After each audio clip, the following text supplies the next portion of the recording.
from the ashes to school the masses. Hello, everyone. Welcome to another action-packed episode of the Scholars of Wrestling Show. I am your man behind the microphone, Scholar Jeff. To my right is Scholar Tarek.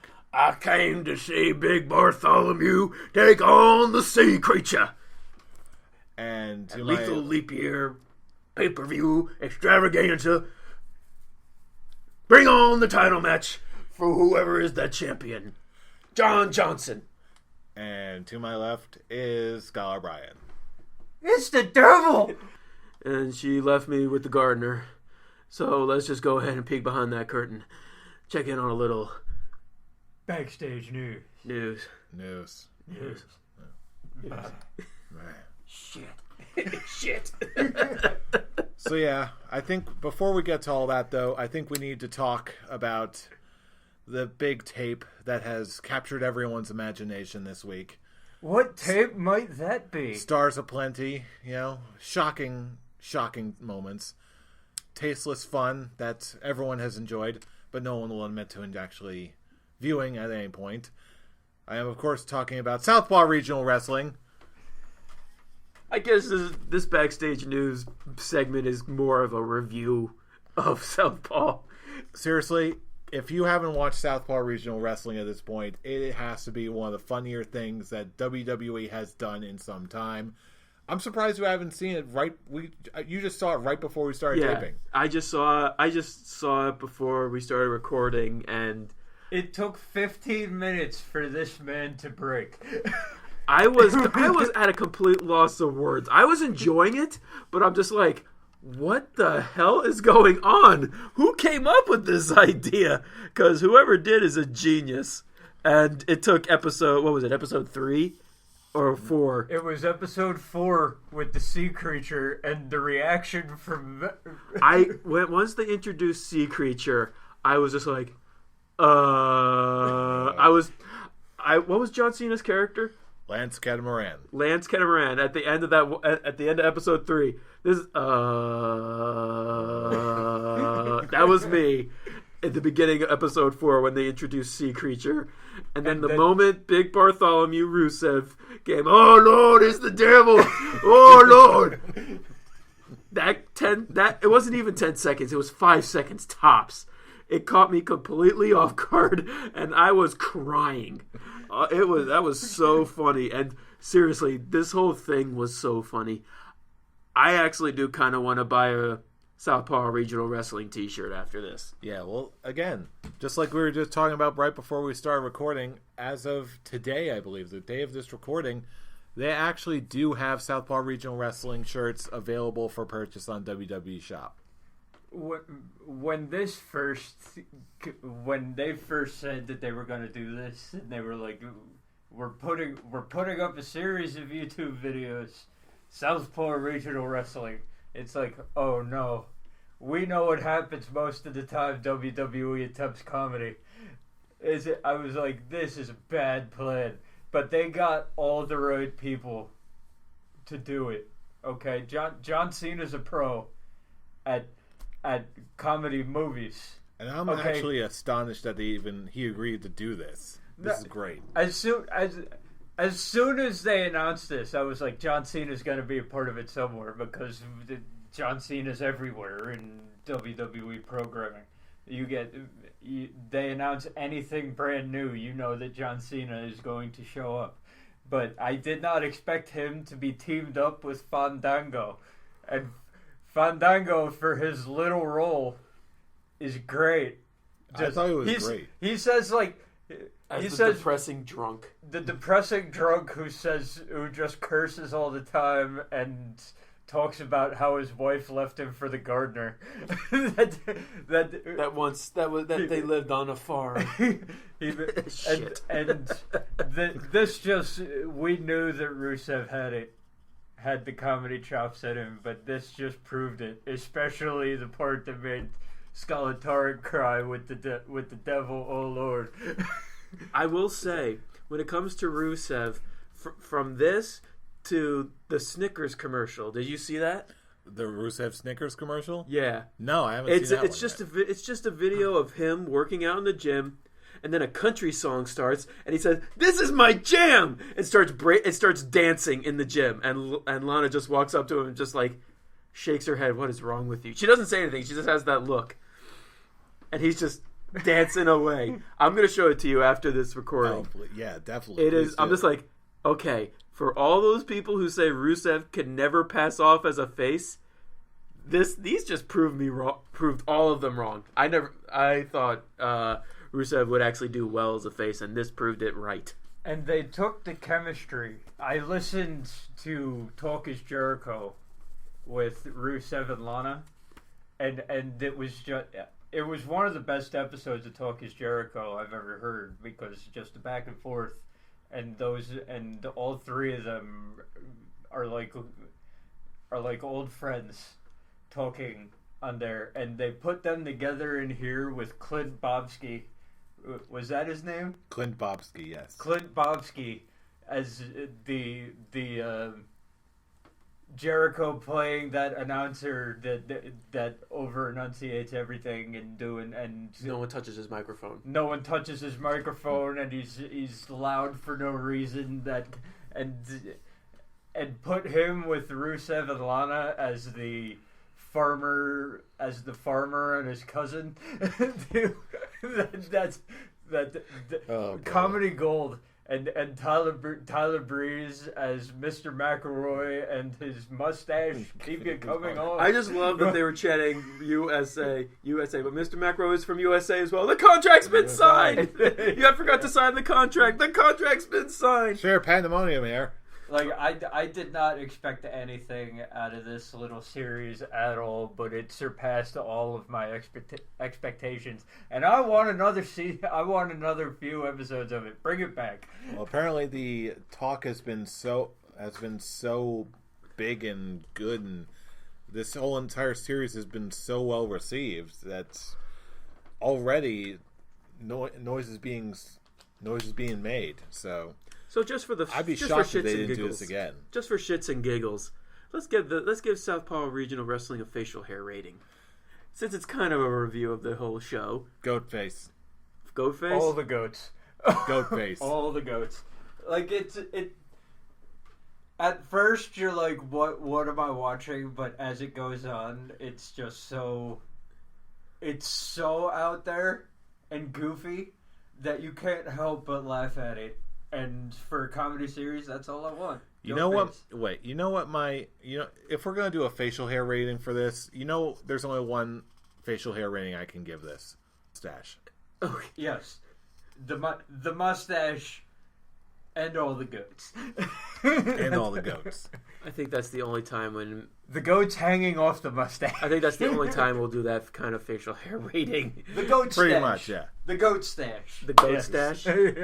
Okay, I'll accept the goat stash. So if anyone from WWE is listening to this, please give us more Southpaw Regional Wrestling. This is beautiful. Kudos. I can't wait to see people in the audience wearing those shirts. Oh, you know that there's going to be plenty around for Wrestlemania. Oh yeah. Perfect. Well, in other news, we do have one little bit of backstage news. Apparently, according to rumors, there have been talks that WWE has been in touch with Sinclair Broadcasting to buy Ring of Honor. Right now, from what I've been reading, because when I read about this morning, I was just trying to look at much detail in this as possible to prep for the show. And really, it's nothing more than talks right now. Yes, obviously it's very early on. It is. What I would really want from ROH, if the WWE video library. That's the main reason they want it. That's it. That stuff, the Tyler Black, that kind of deal, and the Samoa Joe and that over there. More than half of their roster came from Ring of Honor. So it would make perfect sense for this day, for this generation, to get those types of videos. And Kevin Steen, El Generico, the feud where their animosity towards each other really set off. Like the feud that they had in the feud that they have in the WWE is all nice and all, but what they did in ROH, they beat the holy hell out of each other. in all kinds of hardcore and no disqualification and street fights and all that noise. That's what I want to see. So if you're the talent in ROH as of right now, it's not the same as it once was, obviously. So it's like if you're gonna buy the whole company, you got some guys like Adam Cole and all that can come in, but it's like I don't really want to see a lot of people from the roster. So if you're gonna buy it, I would buy the video library and leave everything and leave the company alone. That's pretty much what Popular Talk is saying right now. That's the most likely scenario that WWE is going to take. And if that's the case, well, it's also there's two very big reasons. One, the video library, of course, and two is to take out competition. Oh, of course. That's always the main goal. When it comes to the roster, I see most of it basically merging it with NXT to get them used to the WWE format before moving most of them up to the main roster. And what do you do with their champion? Keep Christopher Daniels, who wants nothing to do with the WWE ever. Well, it's pretty much the wrestler's choice. It was the same thing when they bought WCW. Most wrestlers were just like, "Hey, you want a contract? No. Okay, see ya." I'll tell you what they should do. And that's fine, but he's your champion. So I'll tell you what they should do. Bring him onto the Performance Center, make him a coach. If he wants it. Sure thing. That's always the thing. If they want it, sure. But if they don't, it'd be like, no, I'll just go to New Japan or Impact, since now that's the only thing left. I'll do the Drew Galloway thing. The big time. I'll hold the main titles in every minor promotion that is known to man. That's it. Now, this just in, I just found out about this. This apparently just broke 4 hours ago. You'll like this. I know that some time ago we were talking about the little face of your favorite wrestler, Politics Kane. Politics Kane. Oh dear God. Well, I'm proud to say that this has happened. Politics Kane is coming out of the woodwork because Kane is apparently running for mayor of Knox County, Tennessee. I heard about this. Sweet. I heard about this, and you know me, I'm all for it. Go Kane, go Glenn Jacobs. I'm like, the day comes, it's like, yay! He runs it, hellfire and brimstone. Anyone who disagrees, burn the some bitch to the ground. Basically, Politics Kane for the win. Yeah. And I just want to add something real quick that's not on our list of talking points. This year's Hall of Fame is going to be out of control. Yeah, it's going to be pretty bonkers. Jim Cornette, Eric Bischoff. We basically called who's going to induct Beth Phoenix. Mm-hmm. We called Natalia, right? I did. Okay. Mm-hmm. John Cena is inducting Kurt Angle. Odd choice, but okay. Actually, not. You trying to catch up with Jeff and I, because we talked about that last week. It really made sense. Well, when you think about it, because John Cena, his first match was against Kurt Angle. Yeah. And one of his best title feuds when he first held the title was against Kurt Angle. So, but yeah, this I am normally not a fan of the Hall of Fame ceremony. I normally don't watch it because I get wrestling overload that weekend, and I don't really care to watch a ceremony. But this year I might have to change my plans because Cornette and Bischoff in the same place at the same time, inducting two different the Rock and Roll Express and Diamond Dallas Page. This Hall of Fame ceremony is going to be out of control, and I'm excited for it. If for no other reason than it's Jim Cornette with a live microphone. Yes. Let the good times roll. Jesus Christ. Why the hell did they bring this guy in? Because it's, whether, on the one hand, it's Jim Cornette. On the other hand, it is Jim Cornette. It's a train wreck. It's got to be a train wreck, and I'm gonna enjoy every minute of it. The only way this could be better is if Vince Russo came back and started inducting people. No, it wouldn't. Who would he induct this year? Induct Jim Cornette. Yes. They would bring him to induct David Arquette into the celebrity world. Yes. To be that much of a dick. Make it happen, WWE. No, don't make it happen. Not at all. Scholar Tark wants it. You heard it. It was his idea. Yeah, it was idea as just a big middle finger if they would do that. You know what? No, I don't want that. Screw that. David Arquette does not deserve to be in that Hall of Fame. In the words of Chet Cheddarfield, fuck. Oh, brother. Southpaw Regional Wrestling will never die. Clearly. And it never should. Chet Cheddarfield and Lance Catamaran for the Hall of Fame. Yes. Make it happen. All those days working up in Utica, New York. He earns it, damn it. Alright. That's enough backstage news for 1 week. There's certainly enough. So let's drive right into... Did I say drive? It's the road to WrestleMania. Why the hell not? Segway. Raw vs. SmackDown Live. Dig it a dog. Break it. SmackDown Mall. Alright. So, this week on Raw, we lost Mick Foley as our GM. Which I think we all saw coming. Predictability. I'm not going to call this week's Raw. I'm just going to call it the Stephanie McMahon show. Because, really, she took over this show. She was in almost every segment, and it made Raw suck. Raw, it was...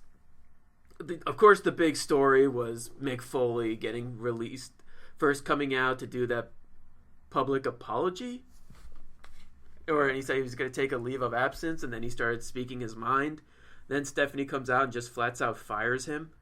And then Sami Zayn tried to put his 2 cents in, but of course Stephanie has to shit on him like she does with most of the roster. And Samoa Joe comes in, and once again we have Samoa Joe versus Sami Zayn.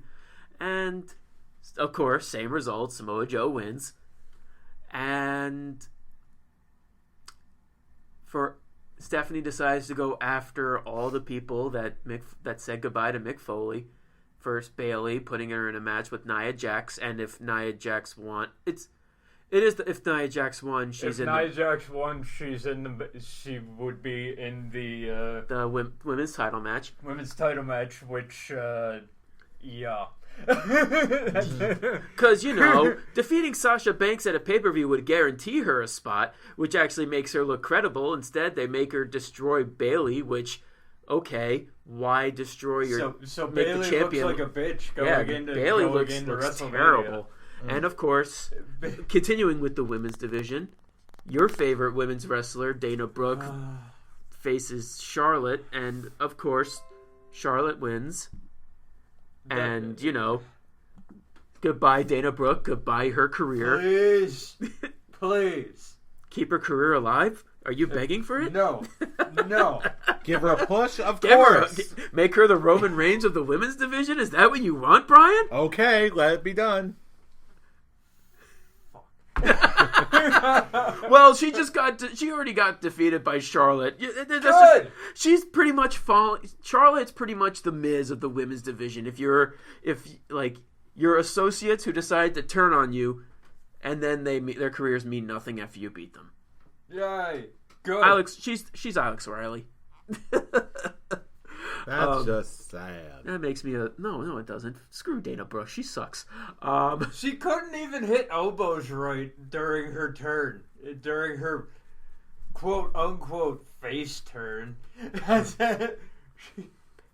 She's barely hitting. Hitting Charlotte. And of course, with it being in Brooklyn, the Brooklyn crowd gave 2 shits about it. Instead, they were doing waves. And apparently Section 210 was sucking at the waves, so you had 210 sucks. 210 sucks. They did it. I'm like, this is the worst type of crowd to be doing this, because Brooklyn will just take over the show and just be like, you know what? This show means jack shit. CM Punk every time weird, Stephanie comes out. Which is weird, because Chicago chanted for Dana Brooke when she turned against Charlotte. Right. What the fuck was that? Well, I said it last week. They didn't cheer for Dana Brooke. They just cheered because it was against Charlotte. That's because Charlotte got her ass kicked. They were chanting her name. Were they? Yes. I didn't hear that. Maybe I just chose not to hear that. And of course, there's Cesaro and Sheamus, where that bro kick was nasty. Yes, it was. First, again, it's a whole thing that didn't make any sense, because she goes to Cesaro and Sheamus. It's like, oh yeah, you guys are being in the title match. I don't think that you should. What are you talking about? We earned that spot to be in. We earned that spot to be in WrestleMania. And she's like, no, you didn't. And I was like, yeah. No, you didn't. Yeah, they didn't. They no, really didn't. Enzo and Cass didn't even earn their spot. It was because Gallows and Anderson being complete idiots last week. Pretty much. No one's earned anything when it comes to the tag team title match. Until now. And now Cesaro and Sheamus had to fight Enzo and Cass and the club in a 4-on-2 handicap match to re-earn their spot. What the hell is going on? This whole thing, the tag team divisions are a mess right now. Because, I'm going to bring hashtag, what's the point? Yeah. I'm keeping that hashtag going. And Cesaro, but I saw the bro kick. I saw Cesaro holding him up. And holding him up in position for something, and I didn't see Sheamus over on the other. I'm like, why is he just holding him there? And then Sheamus comes in with the bro kick, and I'm like, shit! Damn! Because Anderson, he got kicked right in the chin and sold it like a champ, and that entire thing. I liked that someone finally earned their way into the title match. Now, what are they going to do with Enzo and Cass? Are they going to make Enzo and Cass earn it? Well, there's still one more week. Yeah, next week's the prediction show. Damn. I know, for WrestleMania, that's going to be big. But I can also say that this guarantees that Sheamus and Cesaro don't win. Yeah, pretty much. But, well, again, I hope Cesaro gets drafted to SmackDown when they do the draft, but that's just my Hope Cloud 9 dream. Continuing Sheamus on, will get drafted with him, and they'll go for the tag team championships. And I'm going to take that as your revenge to my Dana Brooke rant. Yes. Cesaro will be stuck in tag team doom until the end. Learn to love it. I hate you. And I guess the only real thing left to talk about when it comes to Raw is Braun Strowman versus Roman Reigns 2. Electric Boogaloo. And the match didn't even end, right? Yeah. It just because Undertaker... that was by DQ. Because Undertaker shows up, does a stare down and choke slams Braun Strowman, and then gets a spear from Roman Reigns, and Taker sits up like, please. Braun Strowman took that chokeslam all kinds of wrong. I thought he hurt himself badly. He landed It looked on like his Undertaker. side. It looked like Undertaker hurt himself doing the chokeslam, because you see his face after it. He was just like, oh. Either he looked like he hurt himself, or just something was wrong and he got pissed off about it, or he just came to the realization, damn it, I chokeslammed the wrong guy and I'm stuck with the idiot at WrestleMania, the other idiot at WrestleMania. No, he was probably pissed at the way that Braun Strowman took it and landed on his side. What was that about? He rotated for no reason on the chokeslam. Well, all I know is that Roman's gonna Roman. That was Strowman.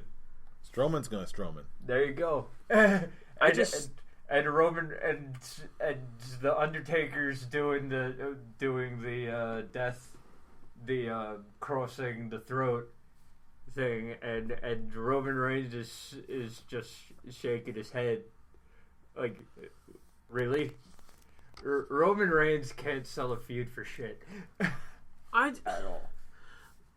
The one thing when it comes to the build for WrestleMania for both shows is maybe there's like 1 or 2 matches I'm really looking forward to. There's 12 matches on the WrestleMania card, but the build has been really, I guess the best way to say it is lackluster, where they're good matches on the card, but the build has been leaving me with nothing to look forward to.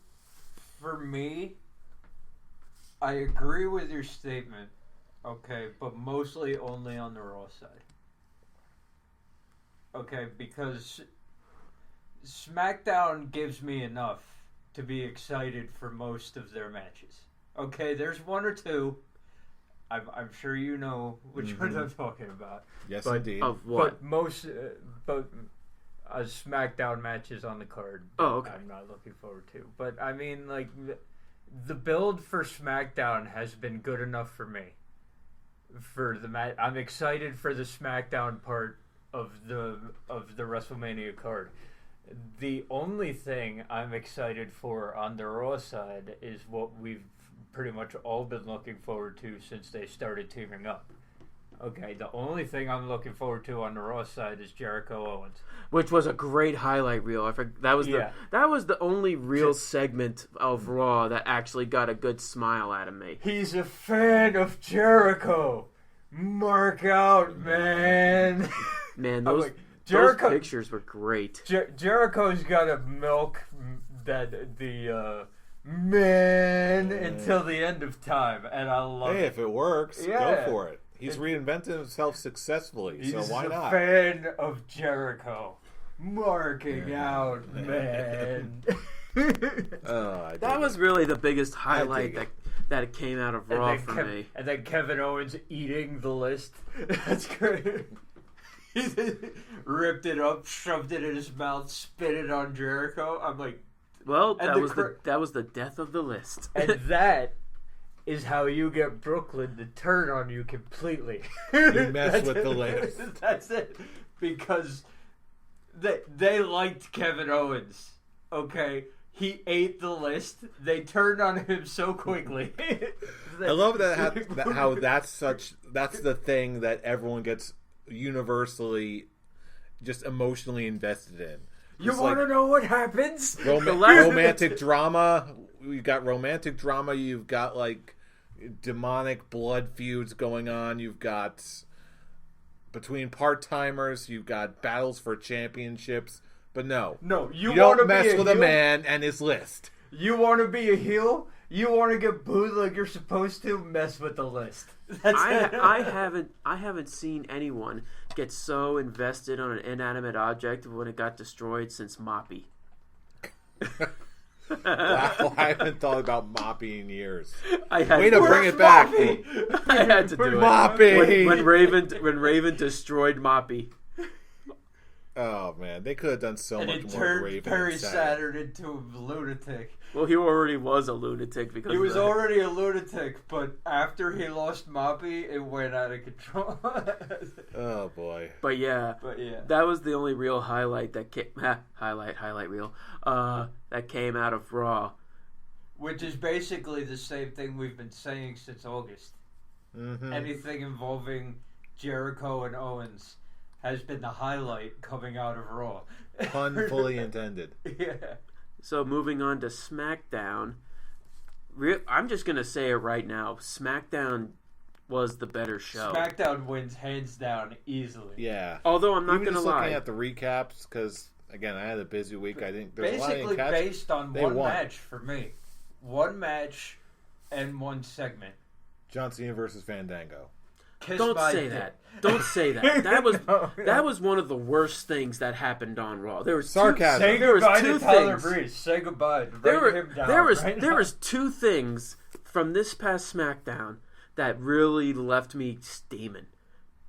Everything else was great, but it was just these two things. Yeah, I know. One actually, like, they were so close at how much it pissed me off, but one did it more than the other, and that was John Cena versus Fandango. Because I actually liked the Breezango tag team. And that's one thing that I said it with Raw, that there is a mess. Even with SmackDown, the tag team division was a mess.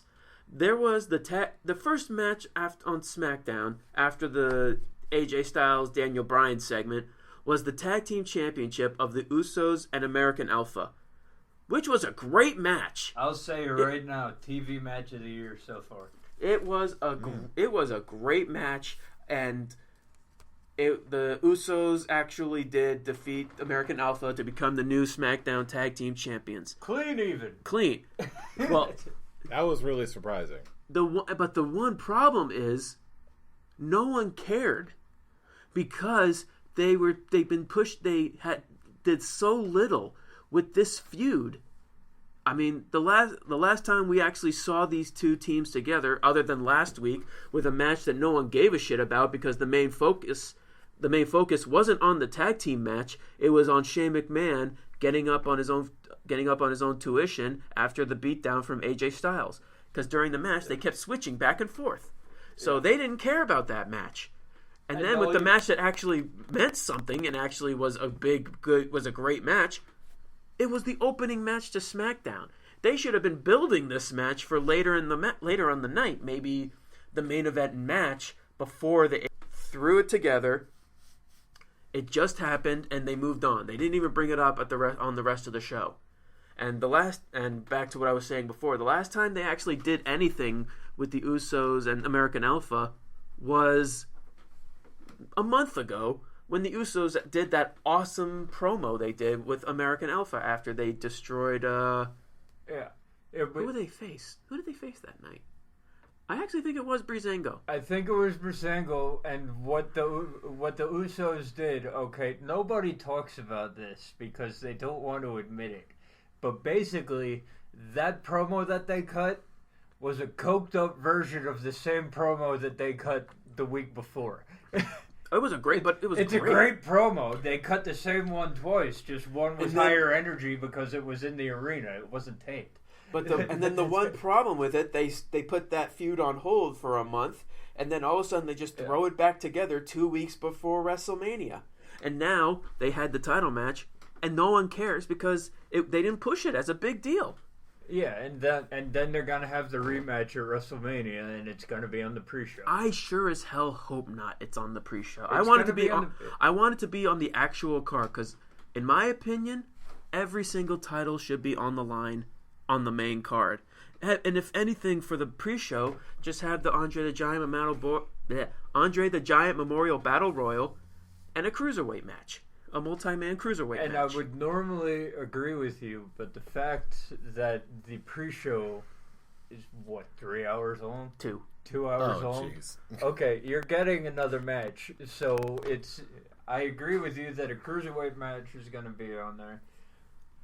The Andre the Giant Memorial Battle Royal should be on there.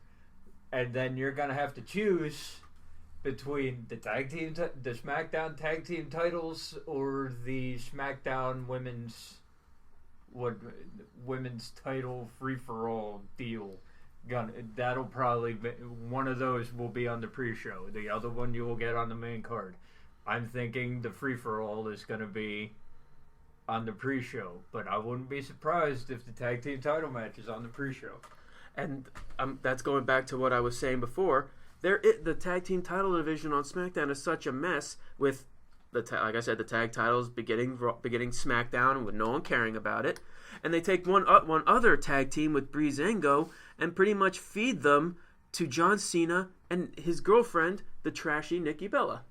and let's face it, okay, if you ever thought Tyler Breeze was gonna get anywhere, kiss that shit goodbye after SmackDown. Because coming out dressed up as Nikki Bella, I'm just like, oh my god, you have got to be kidding me. Because the only two tag teams that they have any credibility right now on SmackDown, American Alphas and Usos. There's 3 other tag teams on SmackDown, and where the hell are they? One, they're basically getting completely destroyed by John Cena and Nikki Bella, which sucks because I actually do like Breezango. I like their deal. Where's Rhino and Heath Slater? Where is Rhino? Period. Come to think about it, where's Rhino and Heath Slater? I don't know. Maybe they showed up backstage at one point, But where are they in the match? The Wyatt family ate them. Where are the Ascension? I don't know. Where are the Vaudevillains? I don't know. The Vaudevillains are still in Simon Gotch hell. Oh dear. What is that? Is that it with the tag team division on SmackDown? Pretty much. The tag team division period is in such a terrible state that some of the wrestlers who I think deserve better are stuck pretty much in that hell, and they need to do something to revitalize this, because what's the point of it right now? If they're not really caring, why do we care? What's the point? Why even bother with it? And that even goes with the SmackDown Women's Championship. Well, to be fair, they actually did something interesting with that this week. And by interesting, meaning all they did was just have them beat each other up and make Alexa Bliss look strong, which that needed to be done. Yes. Because she's looked kind of awful since... ever since losing the title the first time, she really has lost her luster. But the way to start it was my second thing that I hated from SmackDown. James Ellsworth. Okay. Oh yeah, I totally forgot he was still around. Let me ask you something.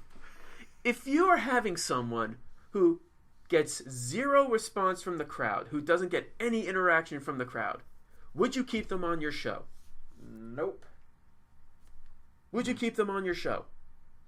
If there's no boos, there's no cheers, it's dead silence. Depends on how big the nepotism factor is. Because when they had Becky Lynch versus Carmella, Becky Lynch got cheers like she normally does because it's Becky Lynch and she's great. And then the second Carmella's music hits, it's... You hear that dead silence? No, you don't hear it because it's dead silence. That was the crowd. As soon as Carmella's music hit and she started doing her stupid Guido dancing. Guido dancing. And having James Ellsworth think he's, black. That's just James Ellsworth and Carmella are the one thing on SmackDown that do not deserve to be on WWE television. And I'm not just saying that because I think they're both terrible. They're mood killers when it comes to being on the show. They did a disservice to Carmella bringing her up as a singles wrestler when she should have come up with Enzo and Cass and kept that trio. Keep working with them. Together. Could have brought up some good rapport with the audience as far as associating with Big Cass. Exactly, because Enzo and Cass were the big draw in NXT, but Carmella was a big part of that, and they did her part of the of Enzo's beginning too. Like they would chant that. Well, the difference is Enzo and Cass don't need Carmella. Carmella needs them. Pretty much, exactly. That's why I'm saying they did her a disservice by bringing her up as a singles wrestler as her first exposure to the WWE audience. No one cares. Even when they were trying to book her as a face, she got little to no response. Exactly. It's the whole thing was why is she even worth anyone's time? Why is James Ellsworth worth anyone's time? He's nothing more than a jobber. And he was only supposed to be a one-time appearance, but apparently his chinless look got him popular enough to have him keep showing up. But his time has long passed. He had no time. That's the funny thing about it. And it's terrible because when I say funny thing, it's not funny at all. Because you have such a great show with SmackDown, with storylines I actually am invested in. I'm going to make a bold prediction. You kill the mood by having this woman come in. At least, like I said, it made Alexa Bliss look strong because then you had Natalya come and attack both of them, which got a good response because Natalya's still a heel. Mickie James comes out to a positive reaction, and then you have Becky Lynch come out to an even more positive reaction, and Alexa Bliss comes out stronger, comes out looking tough, which she needs to. And at least the women's divisions, once again, like I said with the tag team division on both Raw and SmackDown, are in such a mess right now because the storylines have just been blah, and they're just like, okay, let's just throw these together. There's no, at least I'll give the Raw women's feud credit. They actually have built storylines with these women. Granted, it started becoming a complete mess when they were hot potatoing the title, and then they just decided to add Bayley to that mix, and now they add Nia Jax. Now they're just throwing names. The SmackDown women's title, she had no feud. She's just like, okay, you don't have a match at Mania? Fine, you'll just face the entire available women's locker room, and which probably will bring back Eva Marie to have her win the SmackDown women's title because. LOL, Eva Marie. Was that your bold prediction, or was your bold prediction that Carmella was going to win? No, actually, neither, really.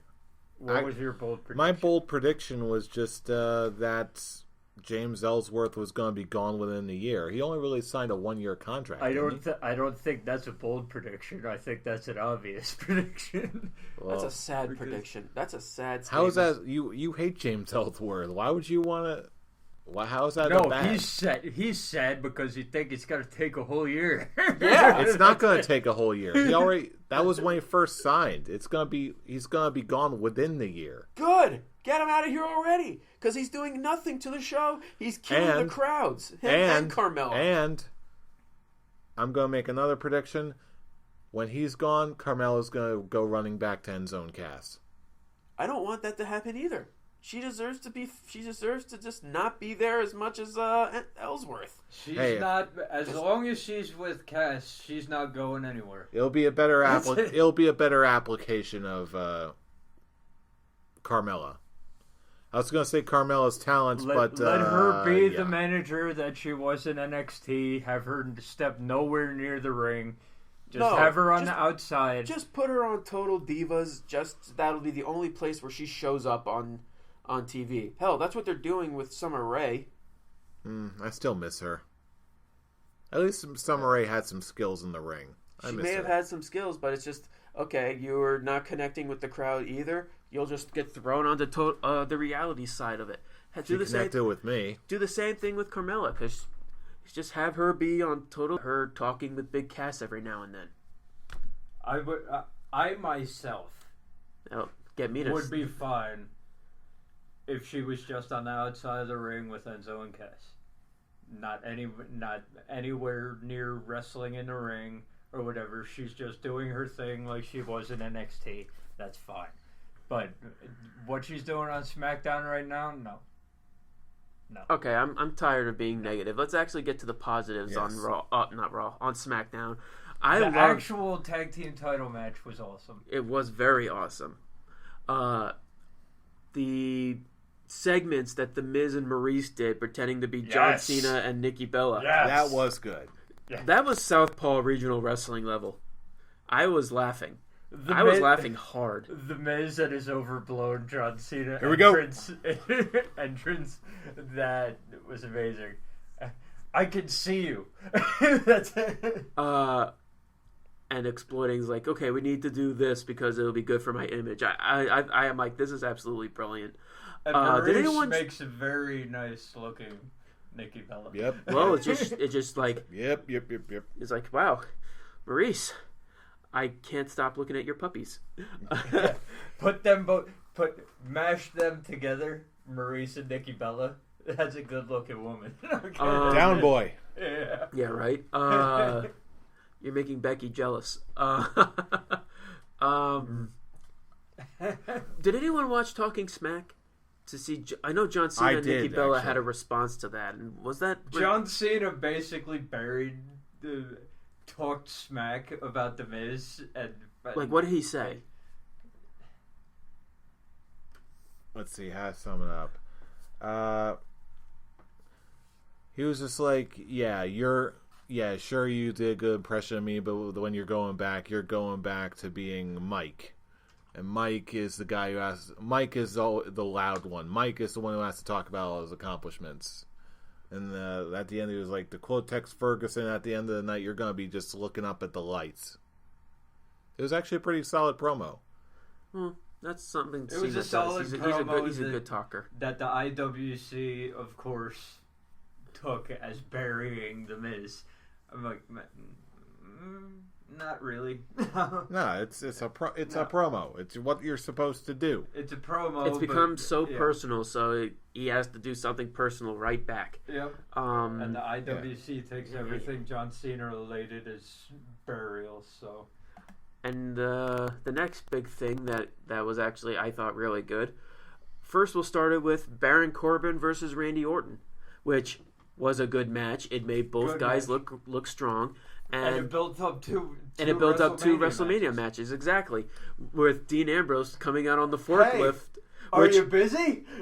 I have to say, I actually forgot to do this when Corbin first attacked Dean Ambrose with the forklift. I just have to do it. He tried to kill me with a forklift. Huzzah! I had to do it because, especially with they're bringing back Mystery Science Theater. But I'm glad it's like they kept Dean Ambrose off for a couple weeks, showing that Baron Corbin did legit hurt him, and now him coming back and showing like, oh yeah, you're bringing out the crazy in me. And you're getting the Intercontinental title match at Mania, which, yay. That's going to be a good match. At least this time, Corbin didn't lose clean.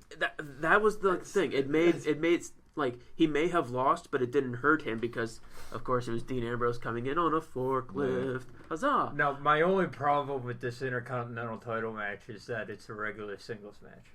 Why does it bother you? Because of the build-up and all that. The build-up says that this match should be something like a street fight. They still have another week. They probably will make it a street fight. Baron Corbin tosses Dean Ambrose into exploding wires. It's gonna be a street fight. Tries to kill him with a forklift. Huzzah! Like I said, they still have the their go home show. They're gonna make it a street fight. I really hope that there's a stipulation to that. As long as it's not an asylum match. No, don't do that. But I mean, like Dean Ambrose versus Baron Corbin in a regular singles match for the Intercontinental title. I'm like, those two guys, okay, they could put on. I mean, I think the WWE might be hesitant because of what happened in his no-holds-barred street fight last year. But I mean, at least the difference will be those two guys are tailor-made for a street fight, no-holds-barred showdown fight, and you want to have a shot of stealing the show with the Intercontinental Championship. You don't do a regular singles match. Well, yeah, versus Corbin. And the difference between last year and this year is at least Dean Ambrose has someone who he actually can talk with and is willing to play ball and pull some big spots out of their asses. But yeah, that's something I'm looking forward to. At least it's not another multi-man ladder match. The Intercontinental title deserves a lot more than that.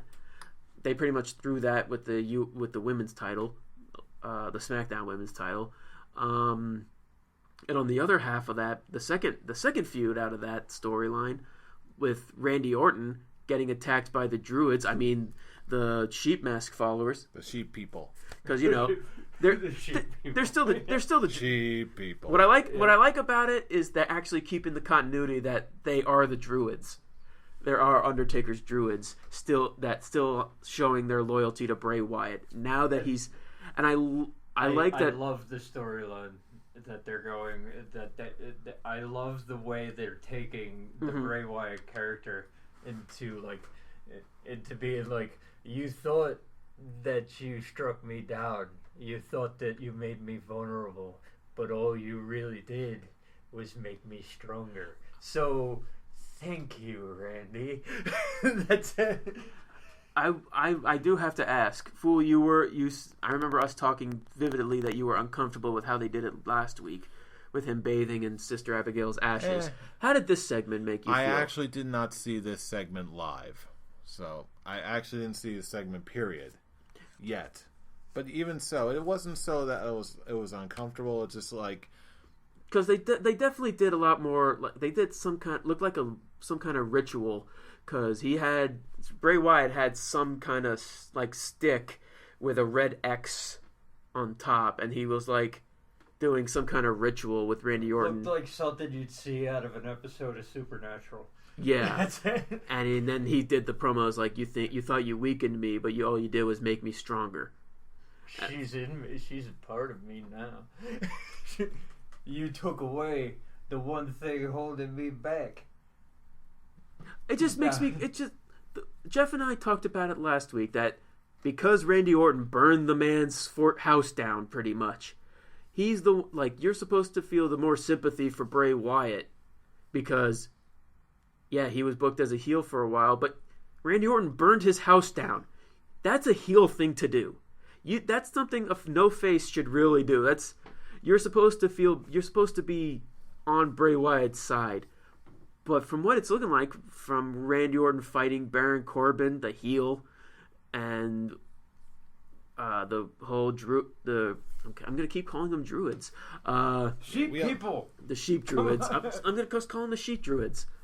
Attacking Randy Orton, and then the whole ritual thing, and like, are we supposed to who are we supposed to cheer on this? I really don't think I don't think there's a clear cut face and heel here. I think this is one of those things like, it's just two guys pissed off at each other fighting. Pick your guy and go for it. I just feel like Bray Wyatt should turn face at some point. Shoot, because I keep hearing JR saying that Bray Wyatt would be a great top babyface. Well, I mean, especially look at his entrance. That's not a heel entrance. That is something, because you're getting the crowd invested. You're getting the crowd into what's going on. That's something no heel should be doing. And I'm like, you know what?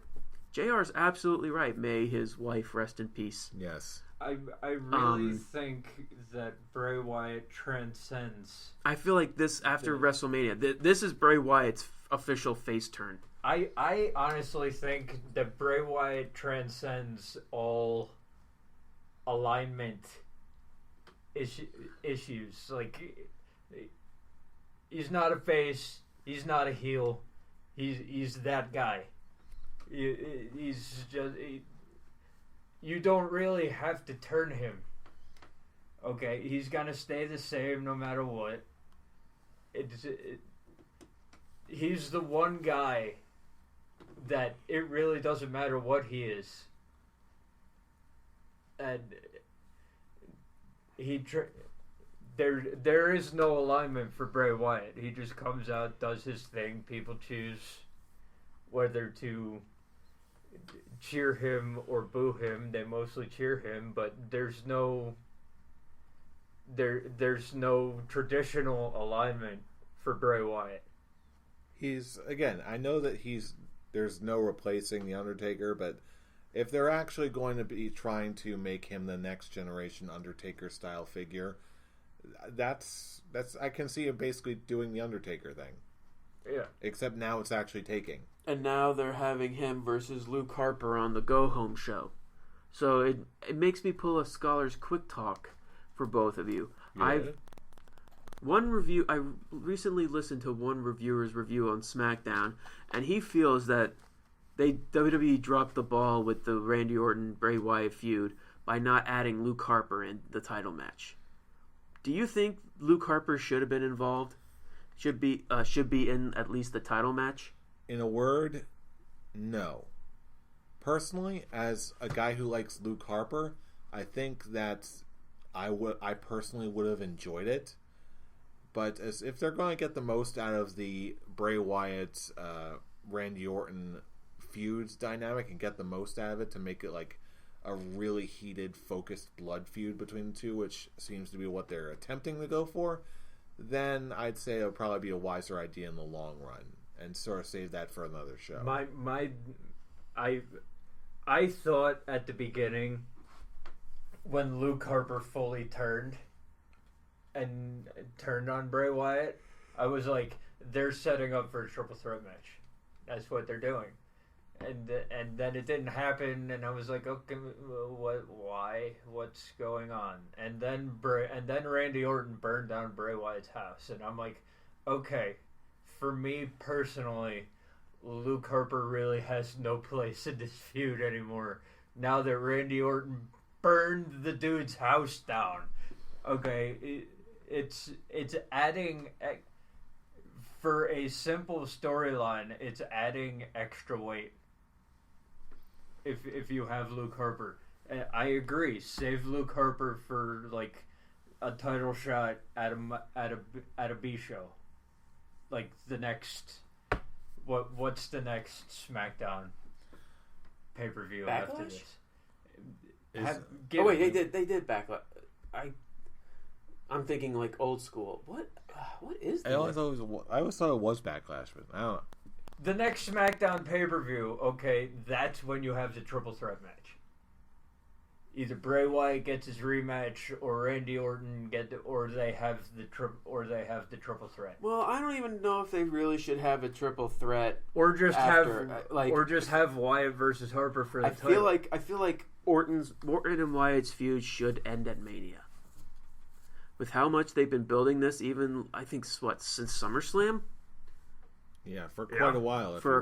I feel like this is like with how the storyline's been progressing. I feel like it has to end at Mania. Yeah, and I mean the only way it could really end, you had Luke Harper and all that, but in order for it to end, clearly it had to be a one-on-one match. I feel like the SmackDown reviewer that you is a Luke Harper fanboy and is pissed off that he wasn't in. He said that this past week is basically drawing down all the things he's looking forward to with Mania, like especially the Orton Wyatt. I'm just like, okay, I see where you're coming from, but it shouldn't like. If they're gonna have a Luke Harper Bray Wyatt match, it shouldn't be at Mania. No, that's not a Mania match. That's not a main. I'm sorry to all Luke Harper marks out there. Excuse me. I am one, but that is not a WrestleMania main event. It is not. Mm-mm. Yeah, I think Luke Harper needs a bit more of a singles build. Right now, as you said, he needs his own build. Right now, this build is for Bray Wyatt. As well, it should be to be pushed to that spot where he is a main eventer, and having him feud with Randy Orton is the perfect way to put that in. The moment he kicks out of an RKO and immediately goes into the spider crawl, that is gonna be me marking out at the TV. That will be fun. Yeah, it would be cool. I actually didn't even think about that. That would be a great visual. In order to show that Bray Wyatt is stronger than he's ever been because he's got the power of Sister Abigail now. How often do people kick out of the RKO? Rarely. Yeah, Bray Wyatt's going to have to do it. I think the only people that's really done it was Taker and Cena. At least that's all that top of my head. He's going to have to kick out of the RKO maybe twice. That'll be fun. Mm-hmm. Randy Orton just keeps hitting him with RKOs, and then finally Bray Wyatt's like, nah, bitch. That's it. Time for spooky times. Yeah. Spider walk. It's just this is the match I'm looking forward to the most at Mania. Easy. Because, and I'm talking about both shows too. Yes. Oh yeah. I've been looking forward to this match. Like, I always knew that this match would happen at Mania. I didn't know that it was going to be for a title. The fact that it's for the title on SmackDown geeks me out tremendously. Okay, and now that you're doing the storyline, okay, it's tailor-made for Bray Wyatt to win. This storyline. But the way that this thing is built, I don't think that there's a way that they could disappoint me with this match. I really don't. And it just leaves us with the final big storyline to come with SmackDown, with Shane McMahon and AJ Styles for WrestleMania being officially confirmed. What's your thoughts on that and the closing segment with them fighting?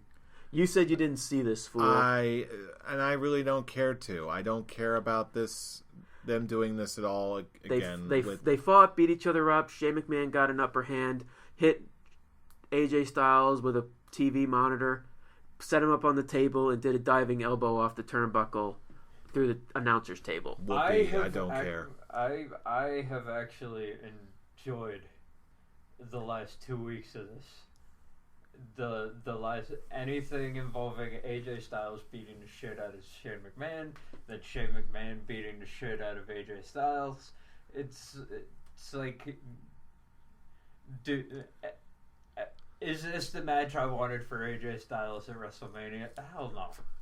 No, I don't think anybody did. But if this is it's, they've sold me. They've sold me on it.